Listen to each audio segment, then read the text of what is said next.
இந்த வீடியோவில் யூஸ்மி அப்ளிகேஷனில் ப்ரைம் மெம்பர்ஷிப் நம்ம எப்படி வந்து ஆக்டிவேஷன் பண்ணுறது அப்படின்றத பார்க்க போகிறோம். ஸோ அதுக்கு பேமெண்ட் வந்து எந்த மாதிரி பண்ணலாம் அப்படின்றத இந்த வீடியோவில் தெளிவாக கொடுத்துருக்கேன்.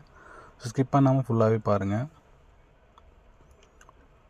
ஸோ ஃபஸ்ட் வந்து பார்த்திங்க அப்படின்னா ப்ரொஃபைலில் ஓப்பன் பண்ணி ஹோம் பட்டனை தொடுங்க. ஹோம் பட்டனில் வந்து பார்த்திங்கன்னா ப்ரொஃபைல்னு ஒரு ஆப்ஷன் இருக்கும். அது தொட்டிங்கன்னா மேலே வந்து பார்த்திங்கன்னா ஒரு பொம்மை மாதிரி ஒரு சிம்பிள் இருக்கும். அது தொட்டிங்கன்னா உங்களுக்கு வந்து கெட் யூஸ்மி ப்ரைம் அப்படின்றத காட்டும். ஸோ அது தொட்டிங்கன்னா உங்களுக்கு வந்து கன்ஃபார்ம் கேட்கும். கன்ஃபார்ம் கொடுத்தீங்க அப்படின்னா உங்களுக்கு ஆட்டோமேட்டிக்காக உங்களோட ஃபோன்பே கூகுள் பே ஏதாவது ஒன்று நீங்கள் செலக்ட் பண்ணுற மாதிரி இருக்கும். அதில் வந்து ப்ரொசீட் டு பே அப்படின்னு சொல்லி கொடுங்க. ஸோ அதுக்கப்புறம் வந்து பேமெண்ட்டில் வந்து பார்த்திங்கன்னா நீங்கள் பேமெண்ட் பண்ணிடுங்க உங்களோட கூகுள் பே ஃபோன்பேயில். ஸோ தென் வந்து ஆட்டோமேட்டிக்காக பேமெண்ட் ஆயிரும். ஸோ அதுக்கப்புறம் வந்து ஹோம் பட்டன் தொடுங்க. அதுக்கப்புறம் வந்து ப்ரொஃபைலில் மறுபடியும் நீங்கள் தொடுங்க. மறுபடியும் அந்த 3 கோடு இருக்கிறத மேலே தொட்டிங்க அப்படின்னா உங்களுக்கு வந்து மை பர்சனல் அப்படின்றது உங்களுக்கு ஓப்பன் ஆகும். பர்சனல்குள்ளே போனீங்க அப்படின்னா மை ஆர்டர் அப்படின்றது இருக்கும். அது தொட்டிங்கன்னா உங்களுக்கு வந்து பார்த்திங்கன்னா அந்த ஆன்லைனில் உங்களோட பேமெண்ட் காட்டும். அது தொட்டிங்கன்னா உங்களுக்கு வந்து பார்த்திங்கன்னா உங்களோட பேமெண்ட் சக்ஸஸ்ஃபுல்லானதையும் காட்டும். டவுன்லோட் ரெசிப்ட்டை நீங்கள் டவுன்லோட் பண்ணிக்கலாம். டவுன்லோட் பண்ணி நீங்கள் அதை பார்த்துக்கலாம்.